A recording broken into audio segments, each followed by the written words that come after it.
हाँ बच्चों, आज आपको सारणिक यानी डिटर्मिनेंट्स के बारे में पढ़ाया जाएगा।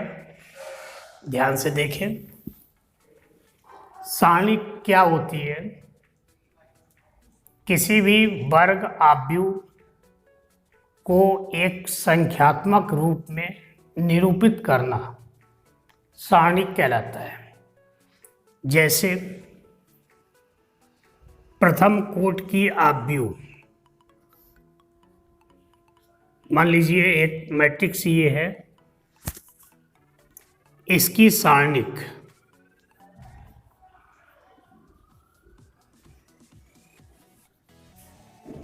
डिटर्मिनेंट्स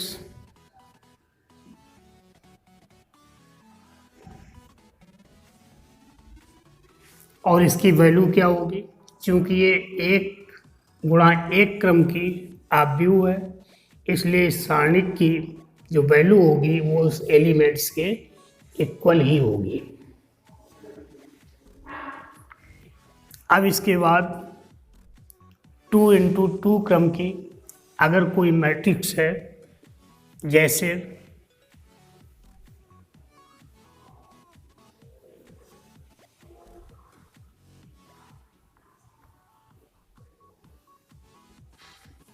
तो इस मैट्रिक्स की सारणिक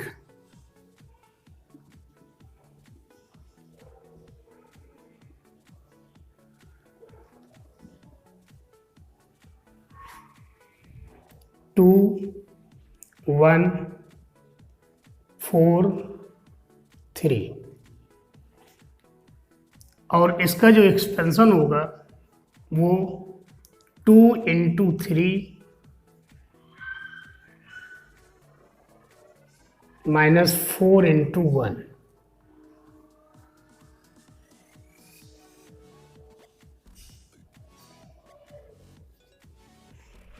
6 - 4 = 2। तो यहाँ पर ये मैट्रिक्स है, इस मैट्रिक्स की ये सारणिक बनाई और इस सारणिक की जो प्रसार करने पे मान आया वो क्या आया? 2। तो इस तरह से एक वर्ग आव्यूह को किसी संख्यात्मक रूप में निरूपित करना सारणिक कहलाती है।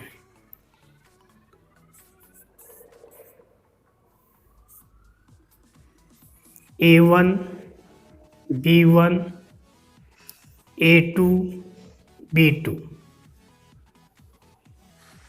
ये हमारी आव्यूह है 2 × 2 क्रम की वर्ग आव्यूह है। इसकी सारणिक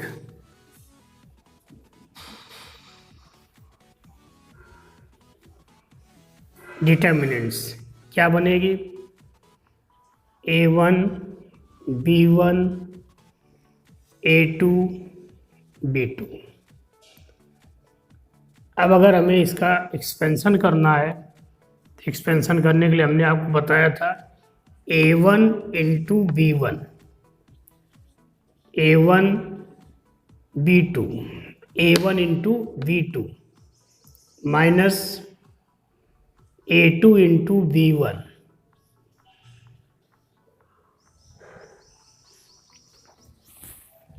इसी प्रकार से 3 × 3 क्रम की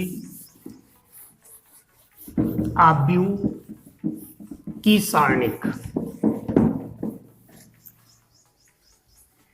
3 × 3 क्रम की आव्यूह की सारणिक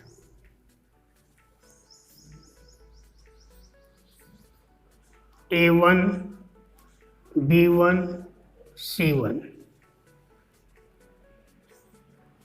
A2 B2 C2 A3 B3 C3।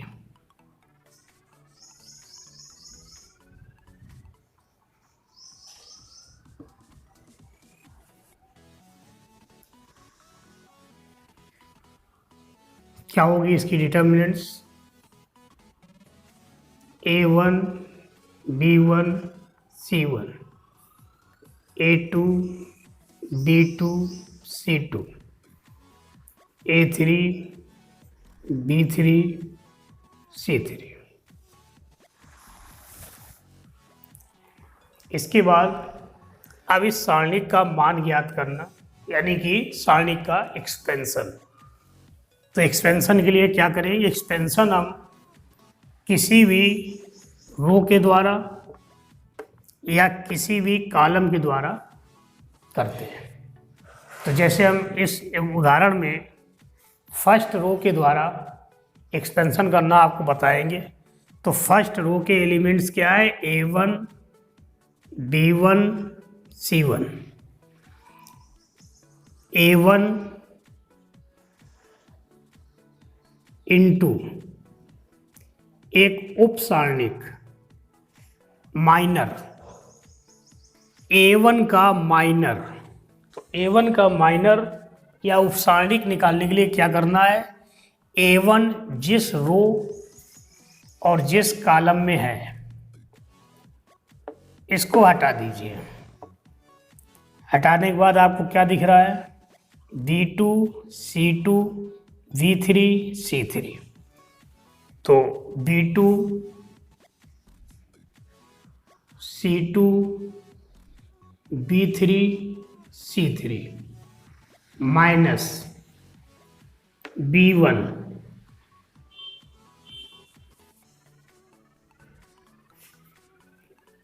Minus चिन्ह क्यों लेते हैं, क्योंकि ये हमारा एलिमेंट्स B1 A12 है और 1 + 2 3 ऑड नंबर, इसलिए यहाँ पर माइनस चिन्ह लिया है।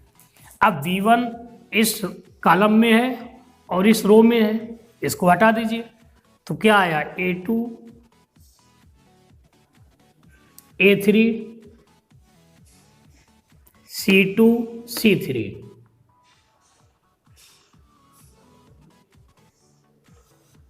Plus C1।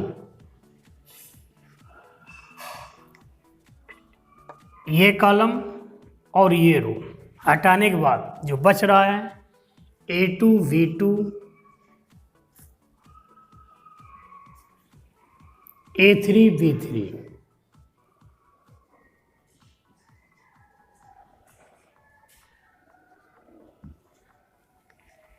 इसके बाद इसको सॉल्व करेंगे। तो A1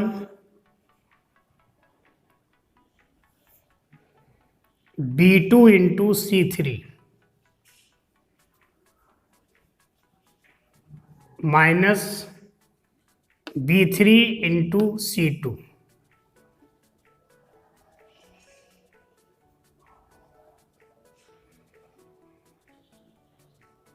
minus B1 A2 into C3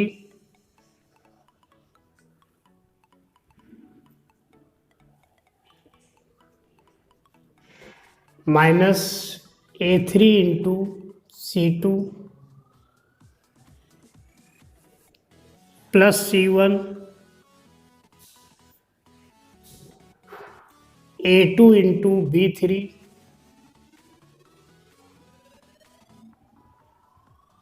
minus B2 into A3।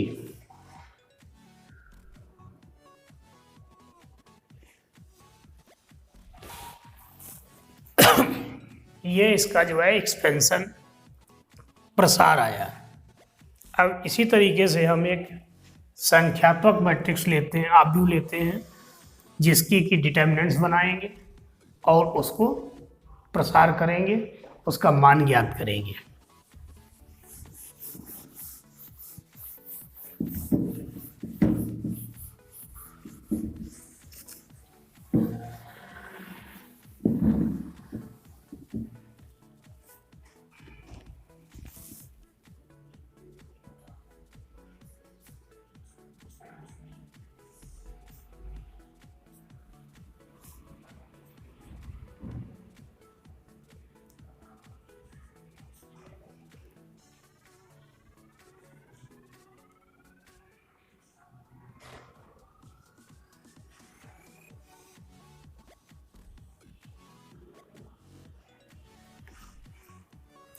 if matrix A equal to 2 3 5 1 2 1 2 1 3. Then find the value of determinants A.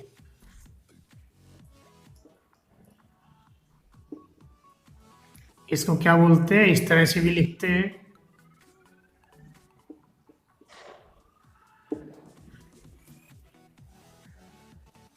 अब डिटर्मिनेंट्स ए, ये आपकी मैट्रिक्स दी हुई है, वर्ग ऑफ व्यू है, इसी ऑफ व्यू की एक डिटर्मिनेंट्स बनाइए। तो डिटर्मिनेंट्स ए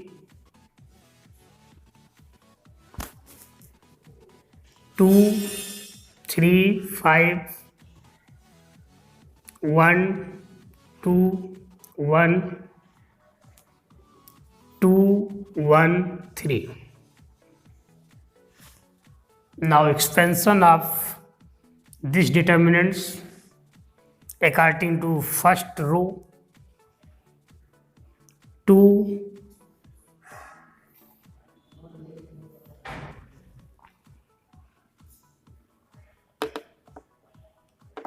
हटा दीजिए, 2 जिस रो में है और जिस कॉलम में है, 2 1 1 3 -3 इंटू 1 2 1 3 1 2 1 3 प्लस 5 इस कॉलम में, इस रो में। ये एलिमेंट्स हटाने के बाद क्या बच रहा है, 1 2 2 1.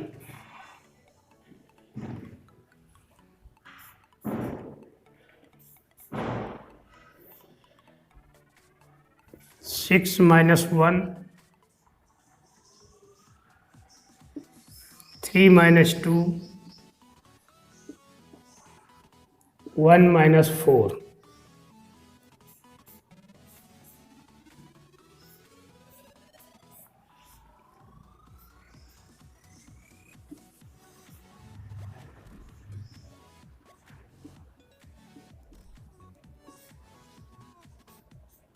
-10 -3 -15.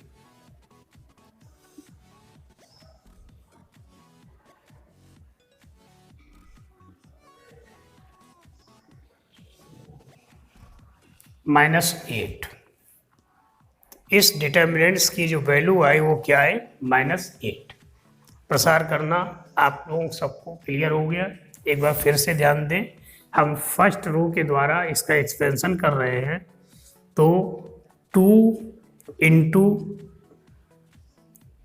ये 2 जिस रो और जिस कॉलम में है उसको हटाने के बाद जो भी एलिमेंट्स बच रहे हैं उसकी डिटर्मिनेंट्स। तो 2 1 1 3 2 1 1 3 -3 इंटू 1 2 1 3 प्लस 5 इंटू 1 2 2 1, ये लिख गए। अब इसके बाद इसको देखिए, 2 into 3 6 1 into 1 1 1 into 3 3 2 into 1 2 1 into 1 1 2 into 2 4.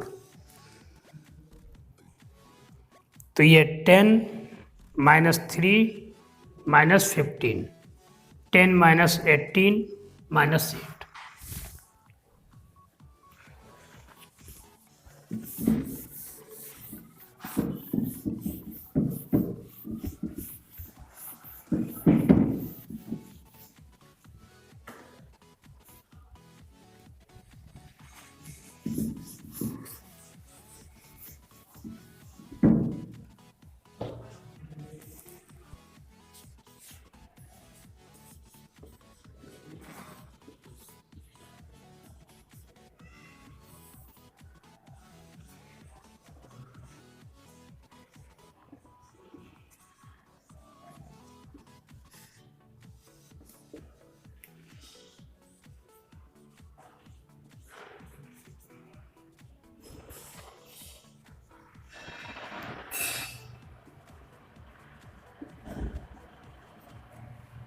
अब इसके बाद किसी भी सारणिक की उप सारणिक तथा सहखंड, माइनर एंड कोफैक्टर के बारे में आपको बताना है। तो देखिए, कोई भी एक मैट्रिक्स डिटर्मिनेंट्स ए इस तरह से दी हुई है, A1, A2, A3, B1, B2, B3, C1, C2, C3। इसमें मान लीजिए हमें इस A1 की उप सारणिक बनानी है। A1 की उप सारणिक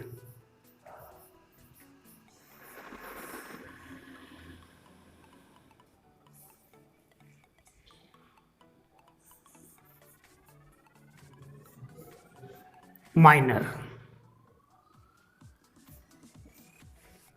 A1 की उप सारणिक बनाने का मतलब ये है कि A1 जिस रो और जिस कॉलम में है उसको हटा दीजिए। हटाने के बाद जो एलिमेंट्स बन रहे हैं उनकी सारणिक क्या होगी? B2, C2,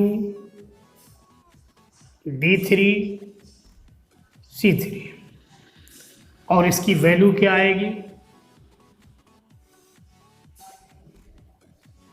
B2, C3, C2, B3। अब यहां पर अगर हमें A1 का सहखंड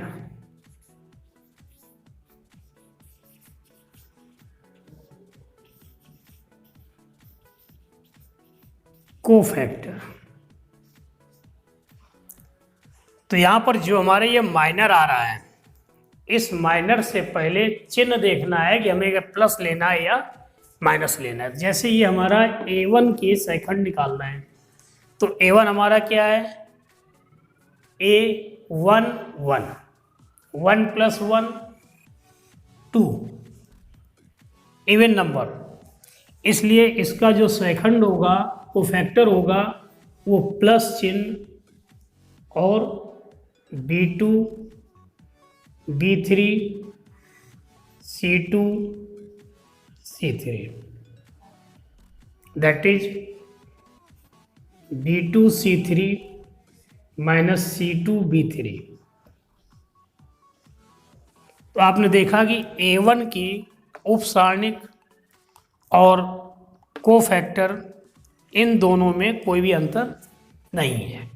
लेकिन अगर यही हम दूसरा एलिमेंट्स A2 की बात करें, तो देखिए A2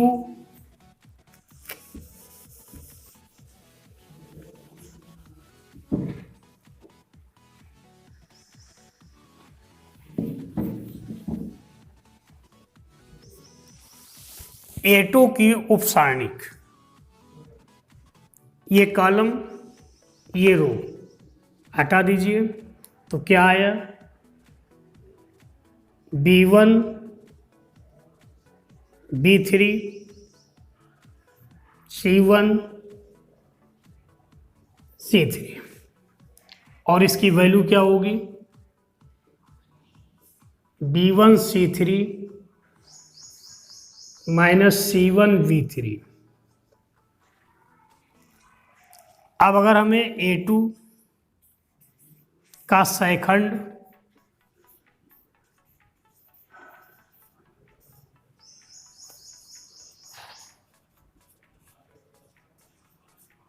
कोफैक्टर,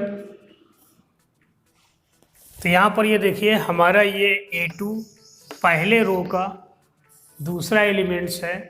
इसका अलग, इसको हम A1 2 के द्वारा प्रदर्शित कर सकते हैं।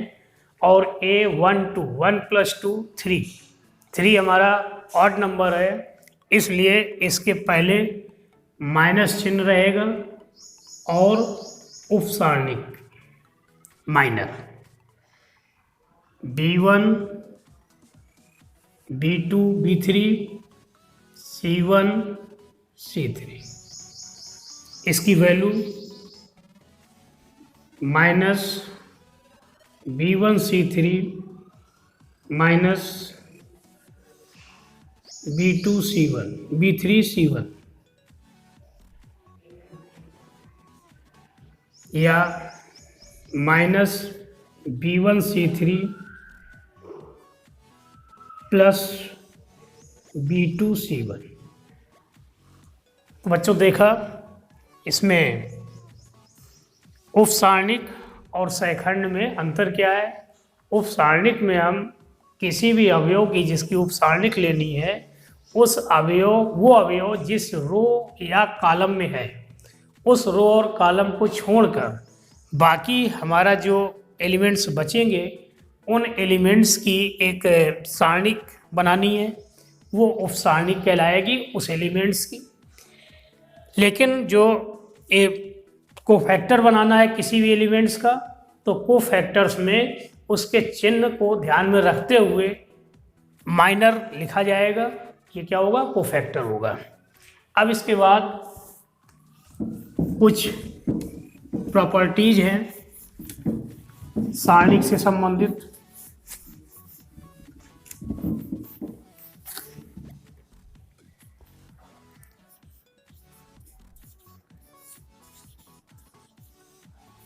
सारणिक के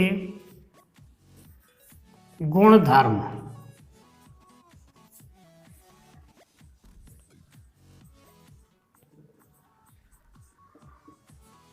प्रॉपर्टीज ऑफ डिटर्मिनेंट्स।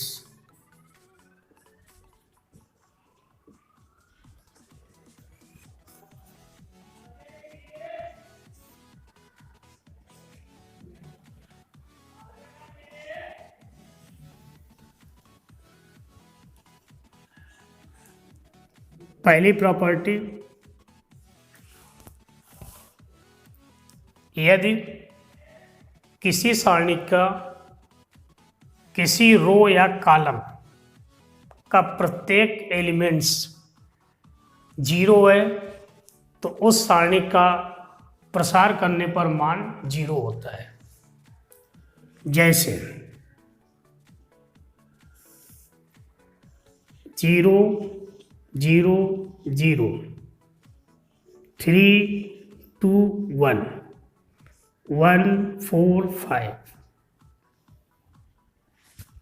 अगर हम इस सारणी का एक्सपेंशन करें तो क्या आएगा, 0 2 4 1 5 -0 3 1 1 5 +0 3 1 1 4, that is 0 -0। इसका मतलब पहली कंडीशन, पहला जो गुणधर्म है वो याद रखना है कि किसी भी सारणी का मान 0 होगा अगर उसकी किसी रो या किसी कॉलम का प्रत्येक एलिमेंट्स 0 है।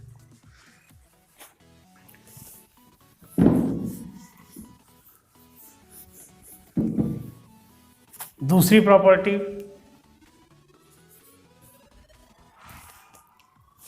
किसी भी सारणी का मान 0 होगा जब उसकी कोई 2 पंक्तियां या स्तंभ यानी रो और कॉलम इक्वल हो, सर्वसम हो। जैसे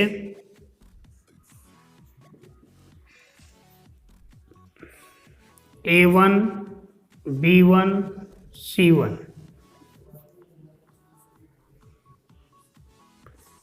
A2 B2 C2, A1 B1 C1।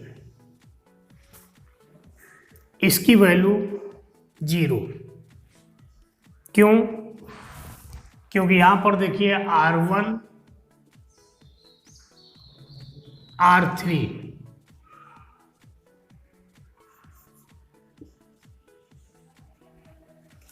R1 के elements A1 B1 C1 R3 के एलिमेंट्स A1, B1, C1। तो यहाँ पर फर्स्ट रो और थर्ड रो के अवयव समान है, इसलिए इस सारणी का प्रसार करने पर मान क्या आएगा? 0 आएगा। आप करके देख लीजिए। इसी प्रकार से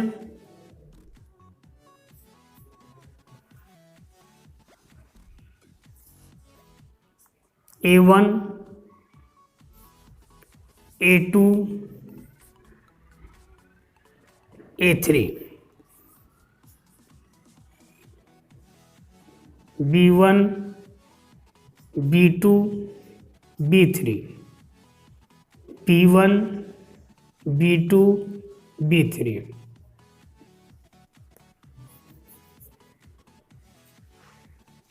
इसकी वैल्यू 0। क्यों? क्योंकि इसमें सेकेंड कॉलम और थर्ड कॉलम के एलिमेंट्स इक्वल है।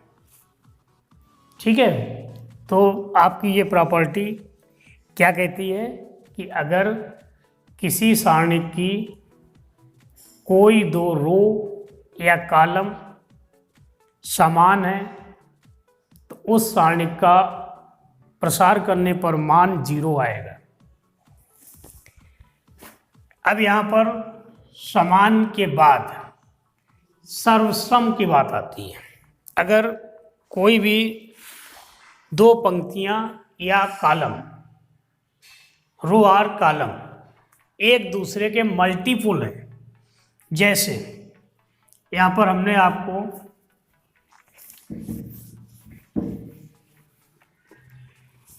A1, B1, C1 first row है, इसमें मान लीजिए हम किसी संख्या k का मल्टीप्लाई कर दें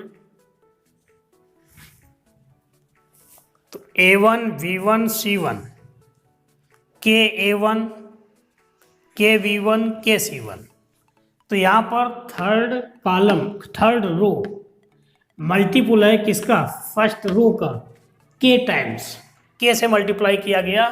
तो इस स्थिति में भी इस डिटर्मिनेंट्स की वैल्यू 0 होगी। ठीक है, तो इसका मतलब इस प्रॉपर्टी को हम सामान्य रूप से इस तरह से कह सकते हैं कि यदि किसी सारणी की कोई दो पंक्तियां या स्तंभ सर्वसम हों अथवा उनके सर्व मल्टीपुल हों तो इस प्रकार की मैट्रिक्स, ये सारणी का मान 0 होता है। अब इसके बाद दो स्थितियां और हैं जबकि सारणी की वैल्यू चेंज नहीं होती है। थर्ड प्रॉपर्टी, किसी भी सारणी की क्रमागत पंक्तियों को स्तंभों में और स्तंभों को पंक्तियों में अगर हम चेंज कर दें तो सारणी की वैल्यू, इसका मान अपरिवर्तित रहेगा। रो को कॉलम में और कॉलम को रो में चेंज कर दें। जैसे यदि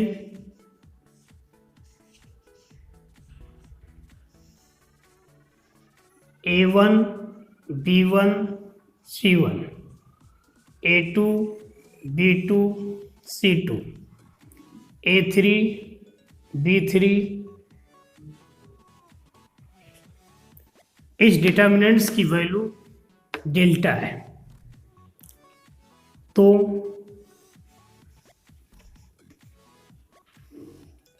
फर्स्ट रो को first column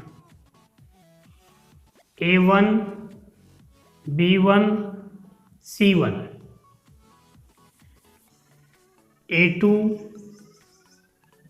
B2, C2, A3, B3, C3 इसकी वैल्यू कितनी होगी? डेल्टा के ऊपर। क्या किया गया? पहली रो को first row converted to first column, second row converted to second column and third row converted to third column value of determinants remain unchange.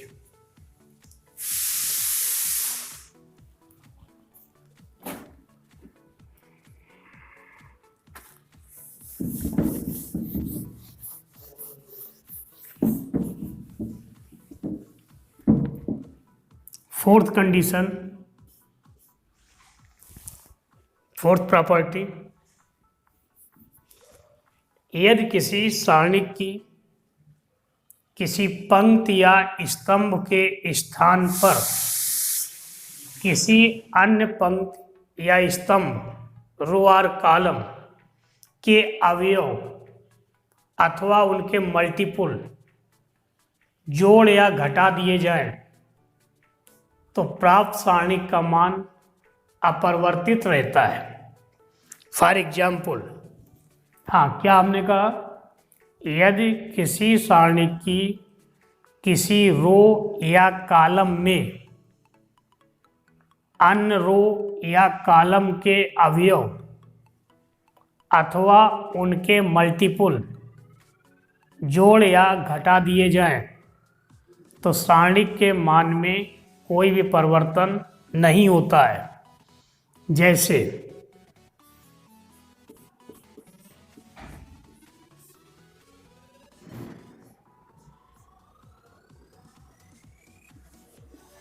A1 V1 C1, A2 V2 C2, A3 V3 C3,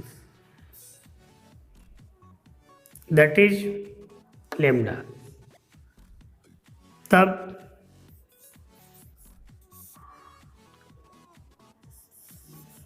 R1 change to R1 plus R2।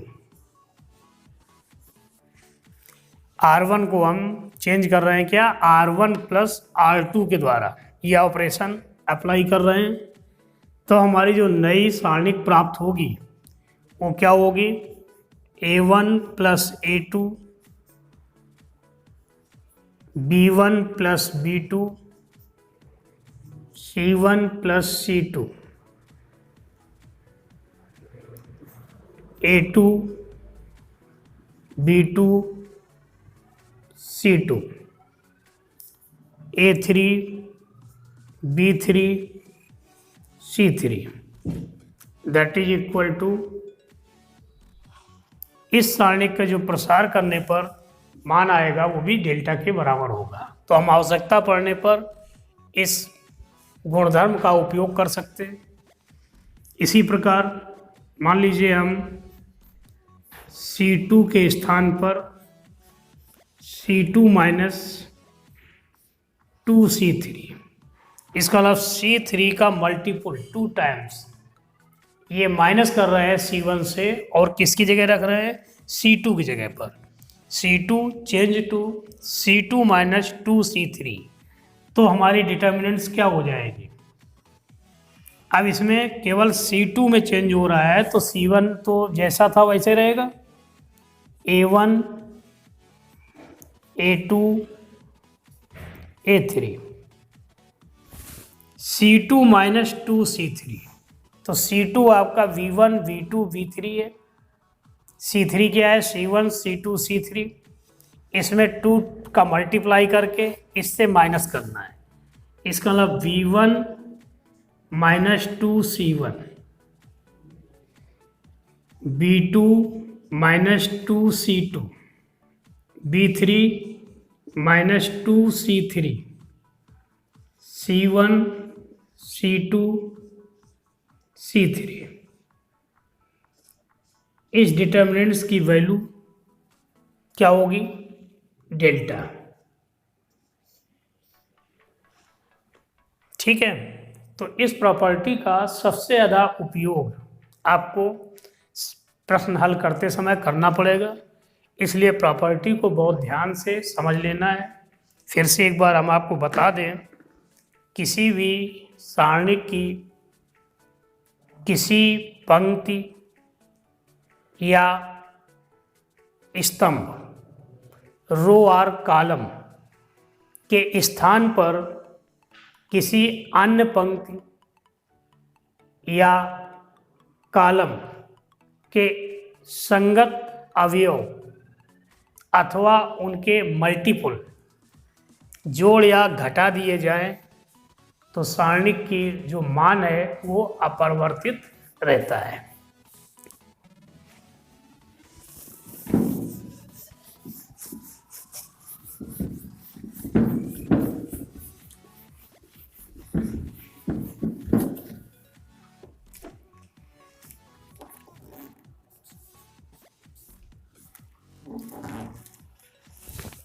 पांचवी property,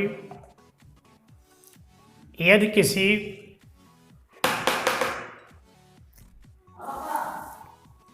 किसी सारणिक की किन्हीं दो पंक्तियों या स्तंभों को आपस में बदल दिया जाए तो सारणिक का संख्यात्मक मान समान रहता है लेकिन उसका चिन्ह बदल जाता है। क्या कह रहे हैं?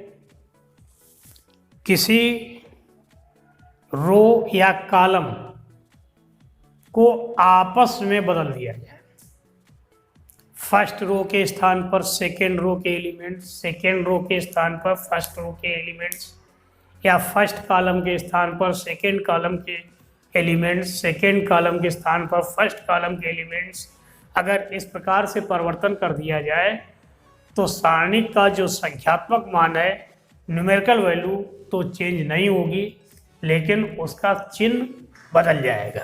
फॉर एग्जाम्पल, यदि A1, B1, C1, A2, B2, C2, A3, B3, C3 इस सारणी का मान डेल्टा है, तब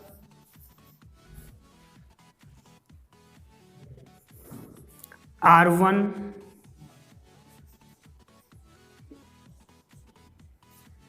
interchange to R2, R1 interchange to R2। इसका मतलब R1 और R2 का परस्पर परिवर्तन, इसका मतलब डिटर्मिनेंट्स हमारी जो प्राप्त होगी वो क्या होगी?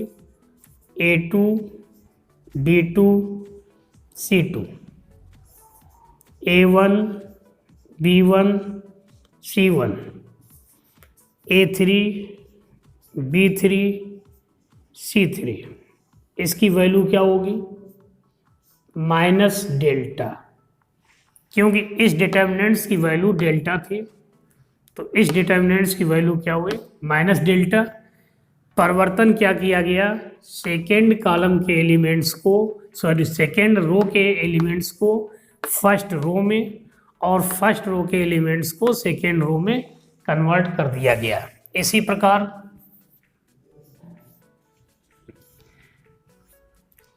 C2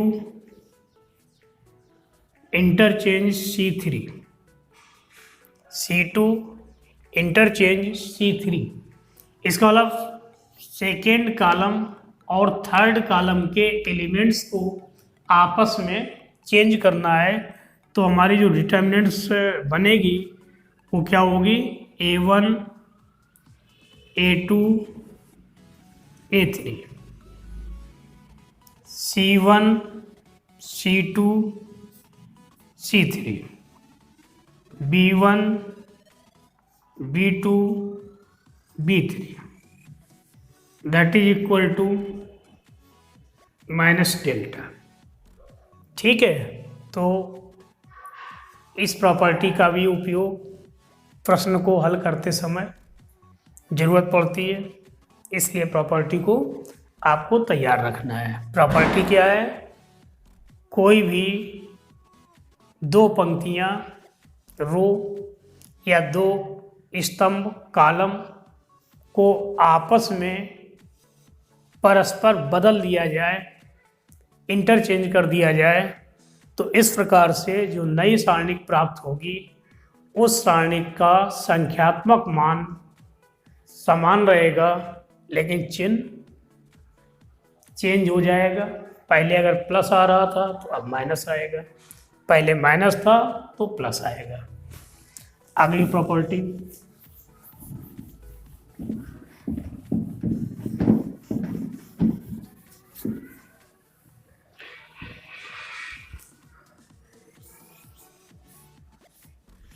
प्रॉपर्टी नंबर 6, किसी सारणी की किसी रो या कॉलम में अगर हम किसी संख्या अथवा राशि का गुणा कर दें तो सारणी के मान में भी उस संख्या का गुणा हो जाता है। जैसे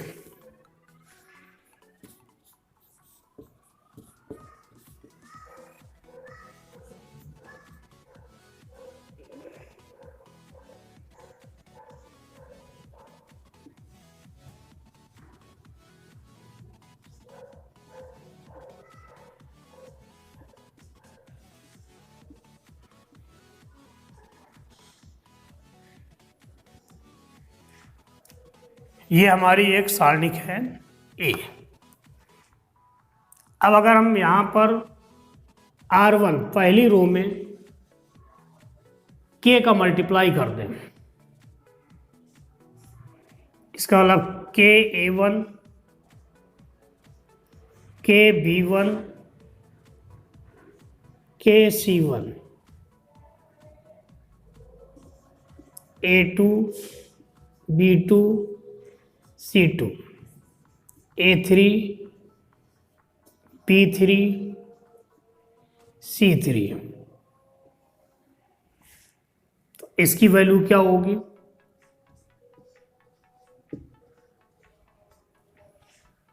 that is K into A।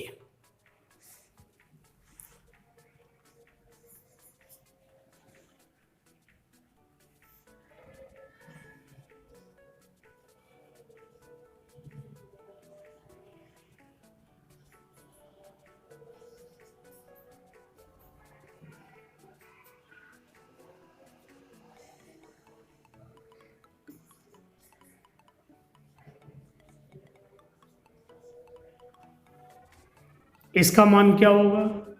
3A। क्यों? क्योंकि सेकेंड रो के प्रत्येक एलिमेंट्स को 3 से गुणा किया गया, इसलिए इसकी वैल्यू 3 इंटू A।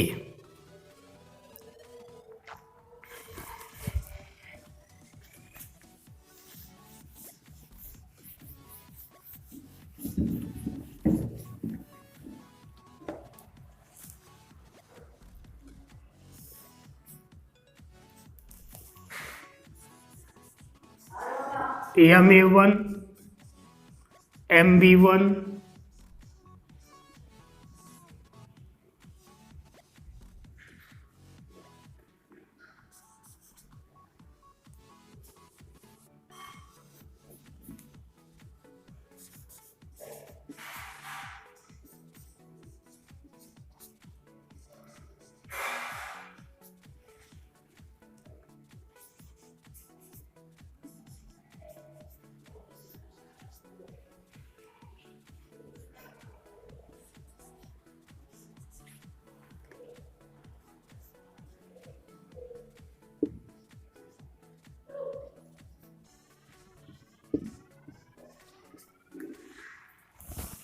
यहाँ पर देखिए एक एग्जाम्पल हमने दिया है।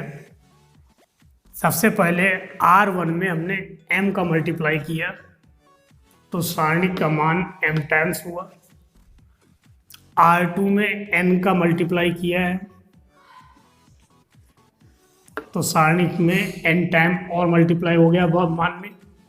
इसी तरीके से फर्स्ट कॉलम में K का मल्टीप्लाई किया तो K इंटू, इसका मतलब इस डिटर्मिनेंट्स की वैल्यू क्या आई? M N K। अब इसको हम थोड़ा बढ़ते हैं। किसी भी रो या कॉलम से कोई एलिमेंट्स का कोई संख्या कॉमन ली जा सकती। जैसे फर्स्ट रो में M हम कॉमन ले रहे हैं m कॉमन लिया, तो अब हमारा फर्स्ट रो क्या हो जाएगा, KA1 B1 C1, KNA2 NV2 NC2,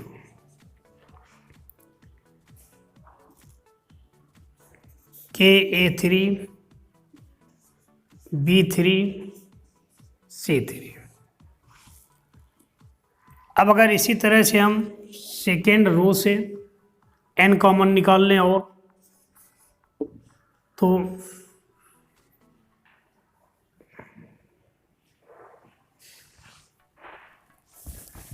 अब इसके बाद फर्स्ट कॉलम से k कॉमन निकालते हैं, तो m into n into k, A1 B1 C1 A2 B2 C2 A3 B3 C3, that is M N K। ठीक है, तो सारणिक में किसी भी संख्या का गुणा करने का मतलब किसी एक रो या कॉलम में उस संख्या का गुणा करना है, जबकि आव्यूह में किसी संख्या का गुणा करने का मतलब होता है उसके प्रत्येक एलिमेंट्स में गुणा करना। यहाँ पर ये ध्यान रखने वाली बात है, याद रखना है।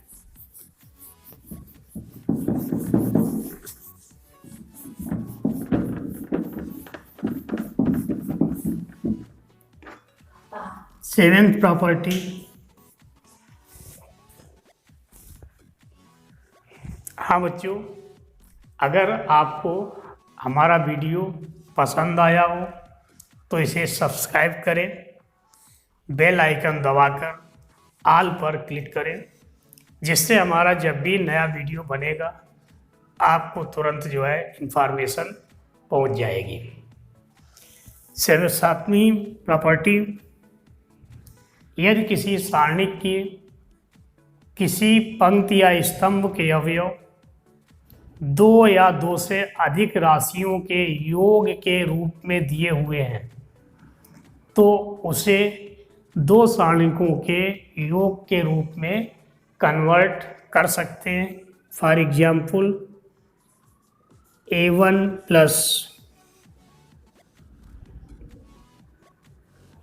A1 B1 C1 A2 B2 C2 A3 B3 C3 A1 plus X1 X2। तो यहाँ पर आप देख रहे हैं फर्स्ट कॉलम में दो संख्याएं जुड़ी हुई हैं, A1 प्लस X1, इसी तरह से A2 plus X2, A3 plus X3।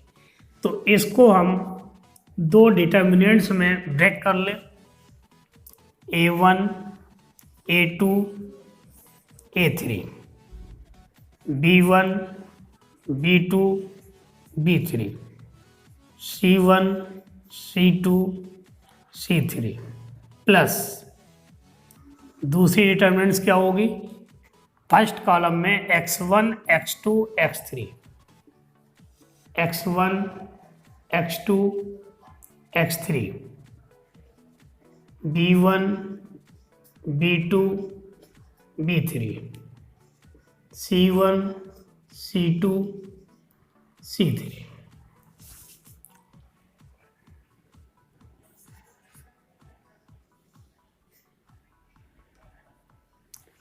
दूसरा example,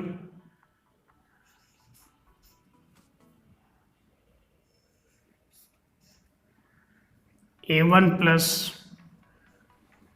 B1 A2 plus B2 A3 plus B3,